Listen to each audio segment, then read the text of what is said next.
할렐루야.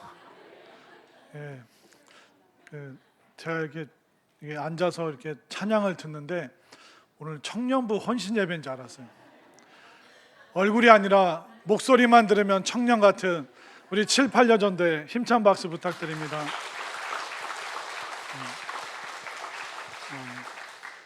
몸은 안 그래도 마음은 청년이죠. 네, 희망 사항이었습니다.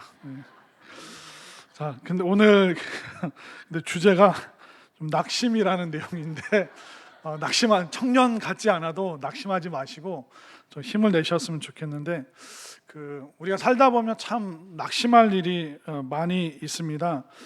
뭐 건강의 문제 때문에 낙심하기도 하고 경제적인 문제 때문에 또 아이들 키우다 보면 애들 때문에 속상하고 낙심할 일이 얼마나 많습니까?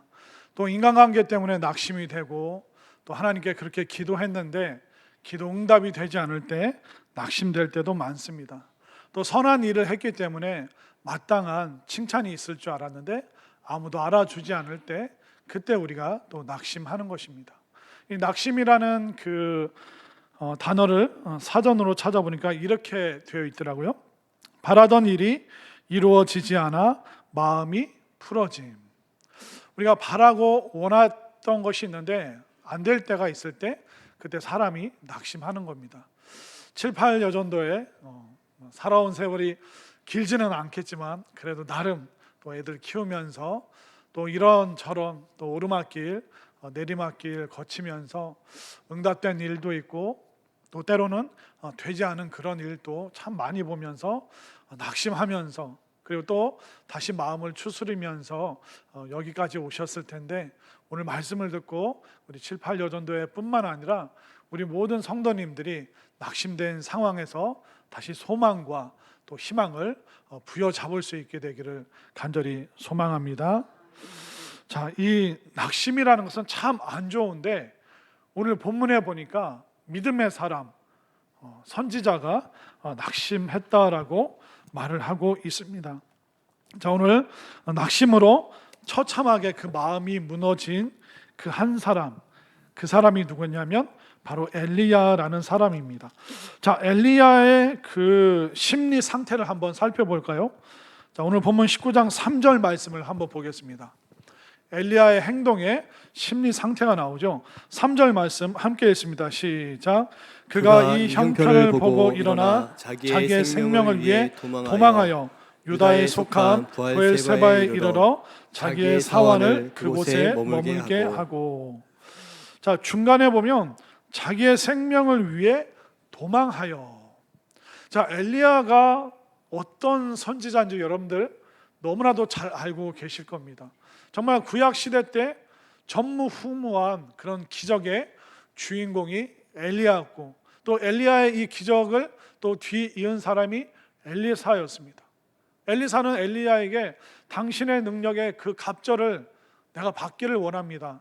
그러니까 모든 선지자들이 보고 배우고 따르고 싶은 사람이 엘리야였습니다. 엘리야는 어떤 능력을 베풀었습니까? 그가 기도하여서 3년 6개월 동안 이스라엘에 가뭄이 있었습니다. 또 하나님께 기도함으로 다시 비가 내리게 만들었습니다. 또 사르밧 과부의 아들이 죽었는데 그의 위에 올라가서 기도했을 때 죽은 자가 살아났습니다. 또 엘리야 사역의 하이라이트가 무엇입니까? 바로 갈멜산의 대결이죠. 450명의 바알 선지자, 400명의 아세라 선지자, 850명의 이 악한 이방 선지자들과 영적 대결을 해서 하늘에서 불이 내리게 하고 또 백성들을 시켜서 그들을 기손강으로 보내서 강에서 이 850명을 목을 쳐서 죽인 사람이 바로 엘리야였습니다. 근데 이처럼 승승장구했고 능력 많고 정말 모든 사람들이 두려워하면서 우러러 바라봤던 이 엘리야가 오늘 3절에서 뭐 하고 있다고요? 도망하여. 그냥 뭐 급한 마음으로 약속에 늦었다 그런 게 아닙니다. 그리고 뭐 설레는 마음으로 데이트 가기 위해서 뛰어간 게 아니라 자기 목숨을 살리기 위해서 그는 도망가고 있다. 이것이 바로 엘리야의 그 마음 상태를 보여주고 있습니다. 여러분들은 언제 도망가고 싶습니까? 도망가고 싶은 게 아니라 그냥 피하고 싶은 일들이 참 많죠. 집에 들어와서 속 시끄러울 일 있으면, 또 싸우고 싶지 않으면 집에 들어가기 싫다. 또 일터에서 일이 잘 안 풀리고 또 돈이 돌아야 되는데 돈이 돌지 않을 때, 그때 또 사는 게 힘들어서 뭐 일하러 가기도 싫다. 그냥 내일 아침에 그냥 눈 안 떴으면 좋겠다. 애들이 공부도 안 하고 그렇게 뒷바라지 하는데 속상하게만 하고 내일 눈 뜨기 싫다. 현실을 도피하고 싶은 그런 상황들이 참 많은데, 엘리야가 다른 사람도 아니고 죽은 자도 살리고 하늘에서 불을 내리게 하는 엘리야조차도 낙심할 수 있구나. 그걸 우리가 오늘 깨닫게 되는 것입니다. 근데 밑도 끝도 없이 엘리야가 낙심한 게 아닙니다. 그 이유가 1절에서부터 나오고 있습니다. 자, 큰 승리를 했죠. 18장에서 19장 1절을 한번 보십시오. 1절을 함께 읽습니다. 시작. 아합이 엘리야가 행한 모든 일과 그가 어떻게 모든 선지자를 칼로 죽였는지를 이세벨에게 말하니. 자, 아합은 북이스라엘에서 가장 악한 우상 숭배하는 왕이었습니다. 근데 그가 자신이 데리고 있던 850명의 선지자가 죽는 걸 보았습니다. 그리고 그걸 아내인 미스 아합인 이세벨에게 그대로 다 자세하게 설명을 했습니다. 자, 남편 왕이 아내인 여자인 이 여왕에게 그 잔인한 무서운 그 죽음의 이야기를 하면, 여자인 분들이 이 막 사람 죽고 죽이는 얘기 들으면 어떻게 합니까? 어머 무서워. 여자분들이 이렇게 하잖아요. 근데 이세벨은요, 이 아합보다 더 잔혹하고 잔인한 여자였습니다. 끔찍한 그 말을 듣고, 그리고 엘리야가 얼마나 강력한 사람인지 그 얘기를 들었는데도 눈 하나 깜짝을 안 해요. 이세벨이 뭐라고 얘기하는지 한번 보실까요? 자, 2절 말씀 다 함께 있습니다. 시작. 이세벨이 사신을 엘리야에게 보내어 이르되 내가 내일 이맘때에는 반드시 내 생명을 저 사람들 중 한 사람의 생명과 같게 하리라. 그렇게 하지 아니하면 신들이 내게 벌 위에 벌을 내림이 마땅하니라 한지라. 저는 여자가 무섭다, 그걸 이세벨을 보고 깨달았습니다.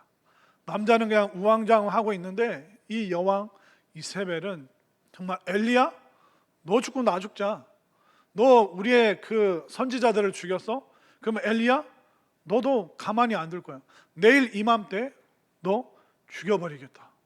아니 850대 1도 이겼고 죽은 자도 살리고 3년 6개월 동안 북이스라엘에 비가 내리지 않는 그 저주의 명령을 내렸던 그 엘리야가 지금 멀리 떨어져 있는, 이세벨이 직접 온 것도 아닙니다. 사람을 시켜서 전한 그 말을 듣고 엘리야가 도망가기 시작했습니다. 저는 이 말씀을 보면서 도대체 왜 그랬을까?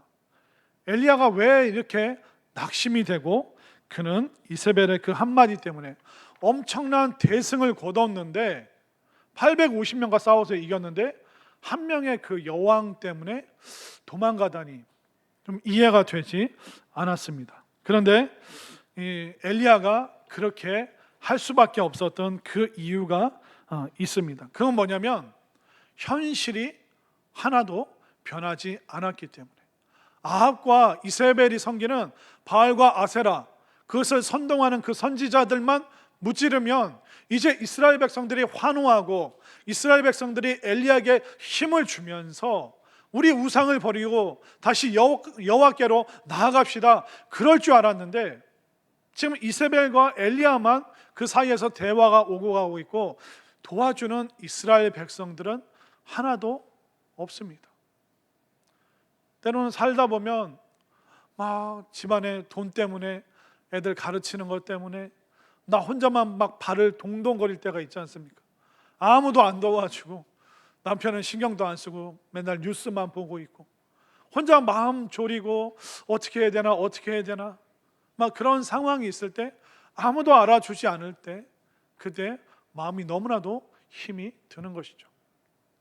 엘리야는 변화되지 않는 이 현실, 그리고 아무도 동조하지 않는 이스라엘 백성들, 그 속에서 그는 외로웠고 그 외로움이 그를 낙심하게 만들었습니다. 엘리야가 얼마나 외로웠는지 한번 볼까요? 자, 10절 말씀, 오늘 읽지는 않았는데 19장 10절 말씀을 우리 함께 읽겠습니다. 시작. 그가 대답하되 내가 만군의 하나님 여호와께 열심히 유별하오니 이는 이스라엘 자손이 주의 언약을 버리고 주의 제단을 헐며 칼로 주의 선지자들을 죽였음이오며 오직 나만 남았거늘 그들이 내 생명을 찾아 빼앗으려 하나이다. 아멘. 엘리야는 나만 여호와 앞에서 열심이잖아요. 하나님, 나만 발 동동거리고 이 우상 숭배에서 이스라엘 백성들 꺼내려고 하는데 아무도 나에게 협조를 안 하고 도와주질 않고 응원하는 사람은 없고 오히려 다른 선지자들은 죽어나가고 있고 다 죽고 지금 하나님, 나 하나 남았습니다. 그 처절한 그 외로움, 혼자 된 느낌, 혼자는 아닌데 느낌으로 감정적으로 혼자라고 생각하니까 이 엘리야가 속절없이 그 이세벨의 말에 무너질 수밖에 없었던 것이죠. 그뿐만 아니라 그는 이제 그 육신적으로 심리적으로 굉장히 힘든 상태에 빠졌습니다. 외로웠을 뿐만 아니라 육신적으로도 너무 피곤한 거예요. 하루 종일 그 850명의 그 살기등등한 그 모습을 보았고 또 그들이 하루 종일 기도했지만 그 기도가 응답이 없고 그걸 옆에서 서서 지켜보면서 또 마음 한편으로 하나님께 하루 종일 기도했던 이 엘리야, 그러니까 몸이 너무 피곤하고 지치니까 아무것도 하고 싶지가 않은 겁니다. 죽이려면 죽여라. 나는 이제 꼼짝도 못하겠다. 여러분들도 밖에서 그날 하루 너무 고되게 일하고 오면 집에 와서 씻기도 싫고 밥 먹기도 싫고 설거지는 막 이렇게 막 쌓여 있고 막 피곤한 몸을 이끌고 왔는데 아무도 거들어 주는 사람이 없고 내가 부엌대기냐, 밖에서 돈 벌고 왔는데 집에서도 내가 빨래도 개야 되고 설거지도 해야 되고 남 얘기 같지가 않죠. 완전히 이제 육신적으로 탈진해 버리니까 아무것도 하고 싶지 않은 거예요. 혼자라는 그 느낌, 그리고 육체적인 피곤함, 이게 막 물밀듯이 몰려오니까 이제 엘리야가 영적인 호흡, 그러니까 하나님 앞에서 영혼의 호흡을 하고 있었는데 그 호흡이 탁 숨이 막혀 버리는 거예요. 감정적으로 마음이 닫혀버리고 믿었던 이스라엘 백성들이 안 도와주니까 마음이 닫혀버리죠. 그리고 육신적으로 완전히 탈진한 번아웃의 그 상태, 그러니까 그가 그냥 자포자기 하는 거예요. 이세벨과 싸워서 죽느니 도망가서 그냥 나 혼자 조용히 죽고 싶다. 그 마음을, 영적인 호흡이 안 되니까 죽고 싶은 겁니다. 자, 4절 말씀을 볼까요? 거듭 그가 죽고 싶다고 얘기하죠. 4절 함께 있습니다. 시작. 자기 자신은 광야로 들어가 하룻길쯤 가서 한 로뎀 나무 아래에 앉아서 자기가 죽기를 원하여 이르되 여호와여 넉넉하오니 지금 내 생명을 거두시옵소서. 나는 내 조상들보다 낫지 못하니이다 하고, 거듭 하나님께, 하나님 저 이만하면 됐죠. 이 정도 일하고 이렇게 그 우상 선지자들 이겨내고 저 이 정도면 됐잖아요. 저는 아브라함만도 못하고 모세만도 못하고 저는 정말 보잘것없는 사람이에요. 지금 그렇게 완전히 마음이 무너진 엘리야가 하나님 앞에 죽고 싶다, 죽겠다, 못 살겠다, 이 얘기를 감히 하나님께 꺼내고 있습니다. 이게 바로 육신적으로 탈진하고 정서적으로 그 누구의 도움도 못 받고 또 영적으로 호흡이 꽉 막혀 있는, 숨을 쉴 그런 여지가 하나도 없는 사람이 겪게 되는 그 낙심의 마지막 모습이 죽고 싶다라는 것입니다. 우리도 살다 보면 7, 8여전대뿐만 아니라 삶을 살아가는 우리 모두도 정말 너무 힘들다. 그리고 영적인 호흡을 하고 싶은데 뭐가 문제가, 내 몸이 문제인지, 내 정서적인 문제인지, 아니면 영적인 호흡을 지금 못하고 있는 건지, 숨이 막힌 건지 도무지 모를 때가 참 많이 있죠. 엘리야는 낙심 상태에서 죽고 싶다고 말을 합니다. 그런데 현대인들은 이렇게 너무 낙심되고 힘들면 이 낙심된 마음, 이 지친 마음으로부터 빨리 이것을 해결하고 싶어 합니다. 이 엘리야에게 들어온 것은 허무한 마음이죠. 그런데 오늘날 현대인들은 힘들 때 어떤 마음이 드냐면 허무보다는 허전한 마음이 들 때가 많습니다. 공허함. 그러니까 이 공허하고 허전한 마음을 뭔가 신속하게 빨리 이걸 좀 해결을 보고 싶다, 그렇게 느끼게 되면 현대인들이 가장 손쉽게 이 영적인 공허함을 채울 수 있는 방법이 뭔지 아세요? 그건 바로 쇼핑이라고 얘기를 합니다. 그러니까 여자들뿐만 아니라 남자도 마찬가지입니다.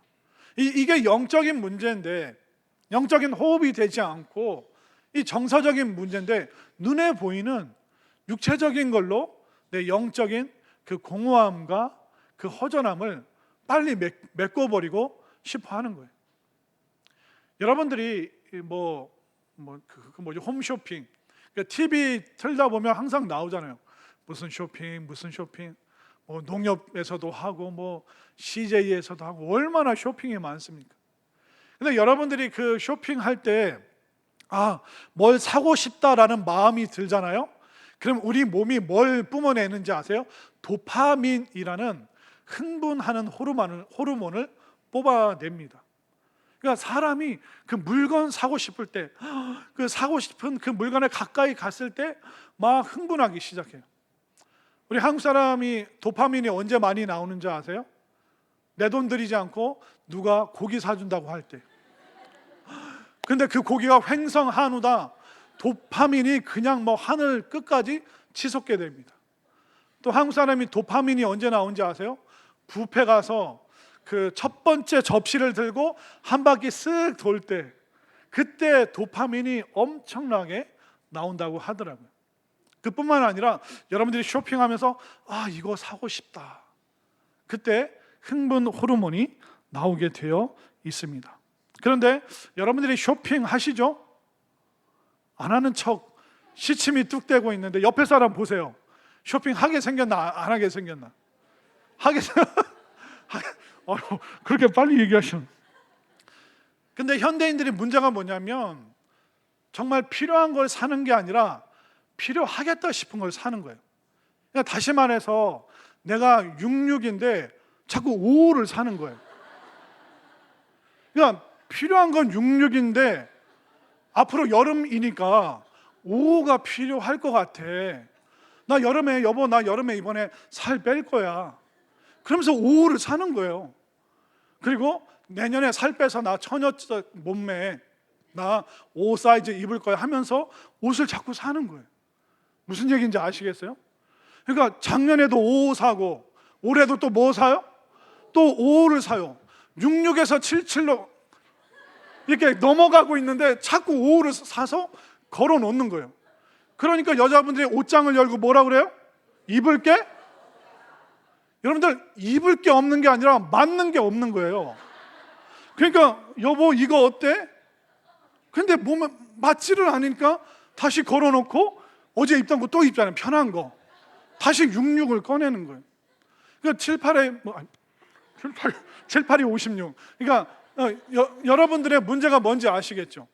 그러니까 나한테 진짜 필요한 물건을 사는 게 아니라 이거 있으면 나 행복하겠다, 이거 있으면 나 만족하겠다 하는 것을 도파민이 자꾸 뿜어져 나오니까 자꾸 나한테 맞지 않는 것을 사고 걸어놓고 계속 신랑들 탓하죠. 이거 보라고 입을 게 하나도 없다고. 맞는 게 없는데 자꾸 입을 게 없다고 망상에 빠진 여인들을 규탄한다. 회개하시길 바랍니다.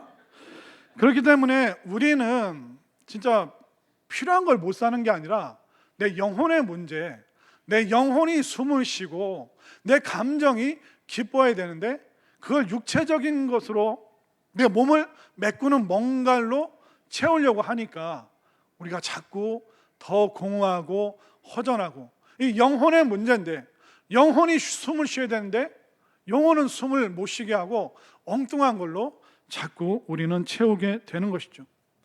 쇼핑이라는 게 자극적인데 지난번에 샀던 거랑 비슷한 거 사면 자극이 안 돼요. 지난번에 내가 녹색을 샀으면 이번엔 노란색을 사야 되는 거예요. 그 다음에 무슨 색을 사야 될까요? 빨간색을 사야 되는 겁니다. 그러니까 우리가 처음 쇼핑한 걸로, 구입한 걸로 더 이상 자극이 안 되기 때문에 더 비싼 거, 더 새로운 거, 디자인이 더 앞서가 있는 거, 그리고 임영웅이 선전한 거, 이게 자꾸 뭔가 더 자극적인 걸 봐야지만 그 도파민이 뿜어져 나오고, 이전 자극이랑 똑같으면 이 도파민이 안 나오는 거예요. 그러니까 우리 쇼핑 그렇게 업체들이 그렇게 TV 그 사이사이 광고 시간에 또 MBC, KBS 그 사이에 계속 쇼핑몰이 있는 이유가 현대인들의 그 공허함을 물건으로 채우고 싶어 한다는 것을 대기업들이 너무나도 잘 알기 때문에, 그렇기 때문에 그 사람 대기업 그분들은 여러분들의 영혼에는, 여러분들의 정서에는 관심이 없어요. 여러분들이 좋아하는 그 연예인이 들고 나오는, 그러니까 당신도 좋아하는 연예인이 쓰는 이걸 쓰면 당신 행복해진다. 근데 잠시의 쾌락은 있지만 또 그 회사에서 만들어내는 또 새로운 더 자극적인 걸 구매하지 않으면 우리는 계속 그 허전함 속에서 갈증만 느끼게 되는 것이죠.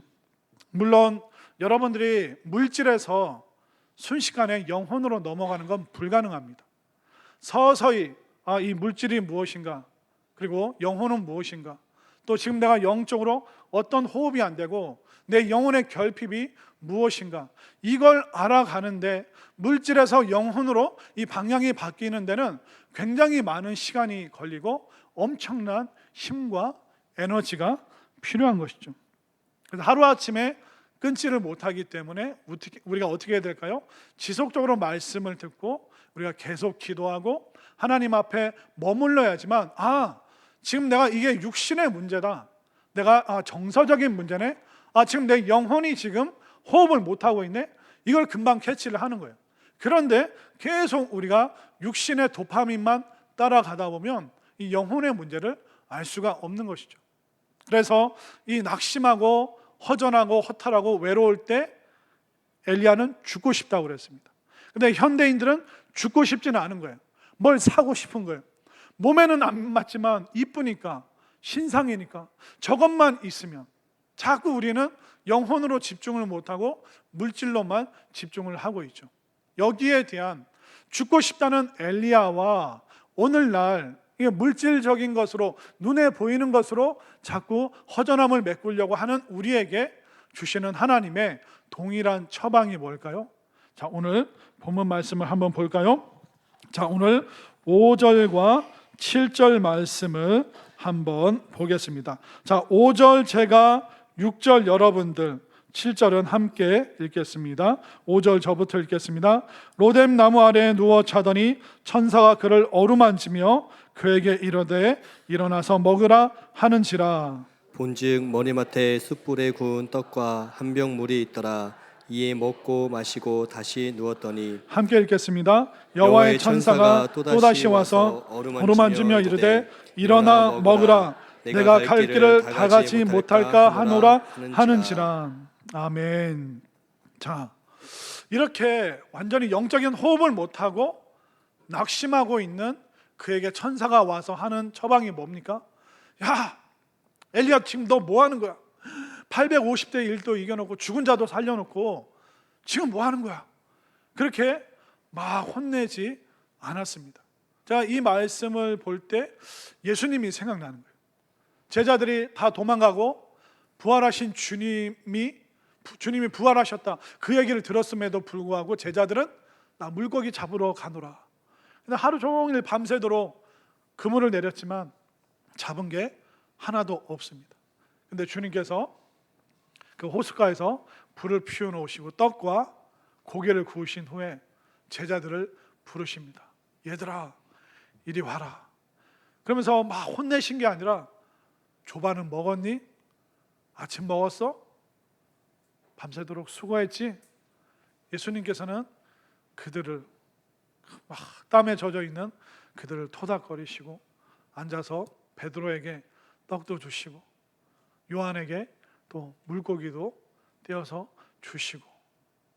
이 말씀 보면서 하나님께서 엘리야를 위로하신 방법과 예수님께서 제자들을 위로하고 격려하신 방식이 똑같구나. 그러면서 예수님께서 제자들에게 이제 내 양을 먹이라 라고 얘기를 해주시죠. 오늘 본문의 말씀도 이 똑같은 순서로 이루어져 있습니다. 첫 번째는 어루만짐이 있죠. 5절을 다시 한번 보십시오. 로뎀나무 아래에 누워 자더니 천사가 그를 어루만지며. 어루만진다는 게 뭘까요? 토닥토닥 위로한다는 거예요. 일어나. 엘리야, 왜 낙심했어? 왜 이렇게 힘이 빠졌어? 왜 이렇게 호흡을 못하고 있어? 뭐가 그렇게 분해? 그러면서 이 어루만짐, 토닥토닥, 이것처럼 큰 애착과 위로가 없습니다. 만약 여러분들의 자녀들이 막 울고 들어왔어요. 왜 그래? 막 친구랑 싸워서 걔랑 다시는 안 놀 거야. 그럼 엄마들이 어떻게 합니까? 어이구, 이리 와. 속상해서 토닥토닥 해주죠. 그리고 막 시험 망했어. 이번에 시험 잘 보면 엄마가 핸드폰 바꿔준다는데 나 망했어. 그럼 엄마들이 어떻게 합니까? 토닥토닥 위로해 주죠. 애착이 있고 격려가 있고 위로가 있고. 그러니까 우리는 자꾸 뭘 사서 나에게 스스로 위안을 주려고 합니다. 그러나 그걸로는 갈증만 일어나죠. 또 새로운 도파민을 계속 찾아내야 되는 허기짐이 끝이 없습니다. 그러나 하나님께서 우리에게 주시는 그 위로, 또 좋은 믿음의 사람들이 주는 격려. 여러분들이 결국 사람 때문에 힘이 들지만 누구를 통해서 또 위로받아요? 사람을 통해서 위로를 받게 되어 있습니다. 엘리야도 지금 천사가 나타나서 아무도 없기 때문에 하나님께서는 천사를 사람의 모습으로 그에게 가서 위로하도록 어루만지고 다시 애착이 형성될 수 있도록 위로해주고 계시는 것이죠. 그렇기 때문에 오늘날 우리에게는 옷 사이즈가 아니라, 정말 쇼핑이 아니라 하나님의 그 위로하심, 그것이 우리에게 진짜 필요하다는 것을 믿으시기를 바랍니다. 또 두 번째 처방은 뭘까요? 자, 그 6절 말씀을 한번 보겠습니다. 6절 말씀 다 함께 시작. 본즉 머리맡에 숯불에 구운 떡과 한 병 물이 있더라. 이에 먹고 마시고 다시 누웠더니. 자, 신체적인 필요를 공급해 주고 계십니다. 음식을 먹는 거. 여러분들 누군가와 친해지고 싶으면 어떻게 하십니까? 항상 뭐라고 그래요? 뭐 한번 먹자? 밥 한번 먹자. 영원히 이루어지지 않는 그 약속. 친구랑 또 그 얘기하고, 목사님한테도 그 약속을 남발을 하고, 목사님 식사 한번 해요. 그 얘기를 제가 수십 년째 지금 듣고 있습니다. 언제 그 약속을 지킬지는 모르겠지만 우리가 식사를 함께 나눈다는 것은 이게 굉장히 놀라운 겁니다. 여러분, 밥은 누구랑 먹어요? 가족이랑 먹잖아요. 근데 그 사람과 함께 밥을 먹는 것은 가족 공동체가 된다는 것입니다. 여러분들 주일날 2부 예배 끝나고 어디 가십니까? 식당 가시잖아요. 식당 가서 같이 한 상에 둘러서 막 밥을 먹는 것은 뭐냐면 바로 가족 관계가 형성되어 있는 것입니다. 여러분들 혼자 밥 먹는 거 좋아하십니까? 별로 안 좋아하시죠? 뭔가 좀 부끄럽기도 하고 좀 어색하죠. 그런데 혼자 밥 먹고 있는데 누군가가 와서 같이 밥 먹어요 했을 때 그때 위로, 그때 격려, 안도, 그리고 안심. 누군가가 나를 좋아해 주는구나. 나랑 같이 밥 먹을 사람이 있구나. 얼마나 그게 감사한 건데요. 그렇기 때문에 우리가 본능적으로 아는 거예요. 함께 식사함으로 화해가 이루어지고, 식사하면서 그 관계가 더 가까워지고 친밀해지고 어색함이 다 눈 녹듯이 녹게 되고, 지금 하나님께서는 단순히 육신의 공급이 아니라 이 음식을 통하여 하나님께서 준비하신 이 놀라운 위로를, 격려를 받고 있습니다. 우리는 영혼 육으로 만들어져 있습니다.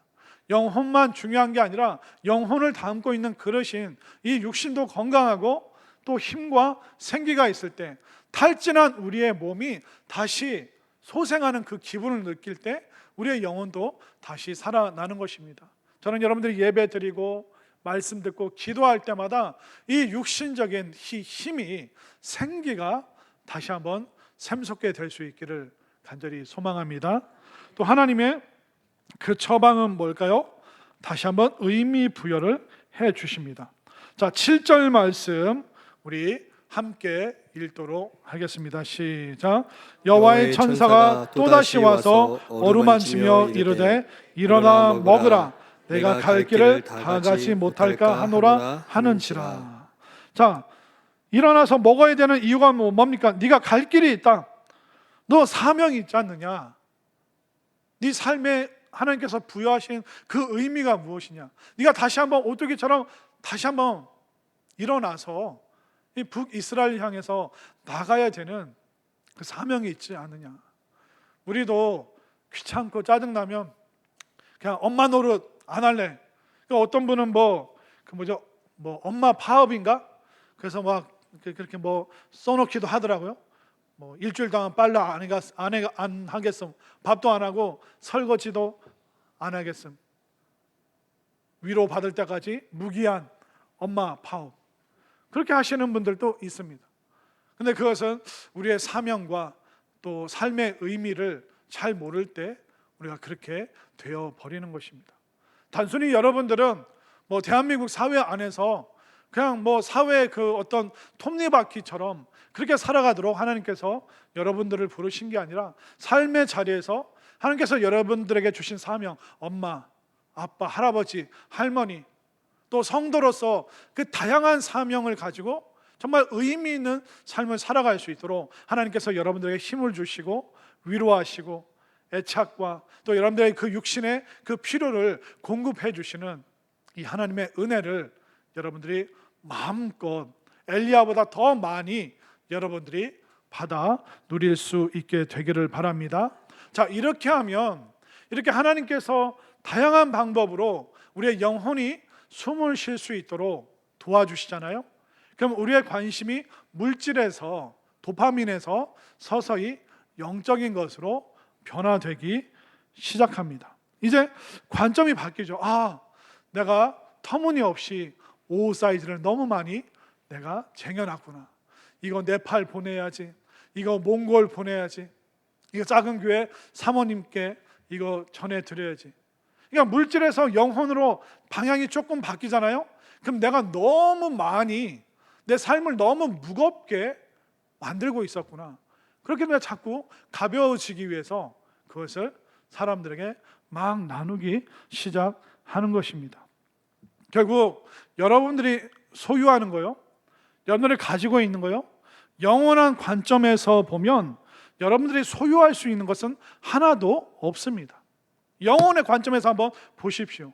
여러분들 젊음을 영원히 소유할 수 있나요? 여러분들의 부모님 안 돌아가시고 영원히 소유할 수 있나요?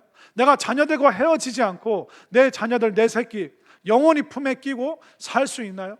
여러분들이 가지고 있는 그 저금 통장, 그 영원히 여러분들이 가지고 갈 수 있다고 생각하시나요? 여러분들의 몸의 옷 사이즈가 언제였습니까? 기억도 안 나죠. 이 몸의 이 모양도 영원히 우리가 소유할 수 있는 것이 아닙니다. 그러니까 영원의 관점에서 여러분들이 가지고 갈 수 있는 것은, 소유할 수 있는 것은 하나도 없다는 것이죠. 잠시 이 땅 머물면서 그 물건들과 잠시 내가 관계가 있는 것이죠. 연결이 되어 있지만 결국 그 관계와 연결은 영원히 끊어지게 되어 있습니다. 그렇기 때문에 이 영적인 호흡을 하기 시작하고, 이제 좀 생기가 살아나면, 눈에 보이는 이 물질이 소중하지만 이게 영원한 게 아니구나. 또 내가 가지고 있는 이 물질이 너무 나를 무겁게 움직이지 못하게 만들었기 때문에 이제 내 영혼의 배를 가볍게 하기 위해서, 내가 새롭게 출항하기 위해서는 이 무거운 짐들을 좀 내려놓을 필요가 있구나. 그러면서 이 사이즈 옷, 이런 색깔 옷은 누구한테 맞겠다. 그럼 그 사람한테 주고 막 뭐가 생깁니까? 쾌락이 생길까요? 기쁨이 생길까요? 기쁨이 생기는 거예요. 내가 나만을 위해서 이거 쟁여놓으면 그건 잠시 살 때 쾌락이 생겨요. 그럼 또 그 쾌락을 위해서 또 쟁여놓고 또 사고. 그러나 내가 이 너무 무거운 걸 남들과 나누기 시작하면 쾌락이 아니라 뭐가 생긴다고요? 기쁨, 샘솟는 기쁨, 강 같은 평화, 바다 같은 은혜. 아멘인가요? 엘리야가 서서히 그렇게 바뀌어가고 있는 것을 우리가 오늘 본문에서 보고 있는 것입니다. 여러분들 어떻게 살아가시겠습니까? 낙심된 그 상황을 온몸으로 떠안고 엘리야처럼 죽고 싶다, 살고 싶지 않다, 에라 모르겠다, 엄마 노릇, 아내 노릇 나 못하겠다, 그렇게 하시겠습니까? 아니면 자꾸 내 도파민을 위해서 자꾸 필요하지 않은, 필요할 것 같은 그 망상에 젖어서 불필요한 것을 자꾸 사서 그것을 머리에 이고 살아가실 겁니까? 결국 그것은 하나님께서 기뻐하시는 삶은 아닌 것입니다. 저는 여러분들이 이 엘리야처럼 낙심하고 좌절하고 마음이 비참해질 때가 있겠지만 죽겠다고 하지 마시고 영혼이 아니라 자꾸 물질의 것으로 여러분들을 살리려고 하지 않으셨으면 좋겠습니다. 하나님께서 주시는 그 위로와 격려와 어루만져 주심, 말씀으로 은혜로 여러분들을 어루만져 주시고 또 여러분들의 육신이 다시 소생할 수 있도록 단잠도 주시고 또 맛있는 것을 좋은 사람들과 함께 나눌 수 있는 그런 공동체를 위해서 또 여러분들이 기도하시기 바랍니다. 그뿐만 아니라 하나님께서 주신 사명, 내 삶의 의미 부여가 무엇인가? 나에게는 주어진 일이 있구나. 하나님께서 나를 부르신 이유가 있구나. 이것을 믿음 안에서 잘 발견해서 낙심을 이겨내고 정말 엘리야처럼 다시 한번 힘을 얻어서 그가 쉬지 않고 40일을 달려갈 수 있었던 그런 강력한 힘으로 이 세상을 거뜬히 감당하는 우리 7, 8여전도의 또 우리 모든 성도님들 될 수 있기를 간절히 소망합니다.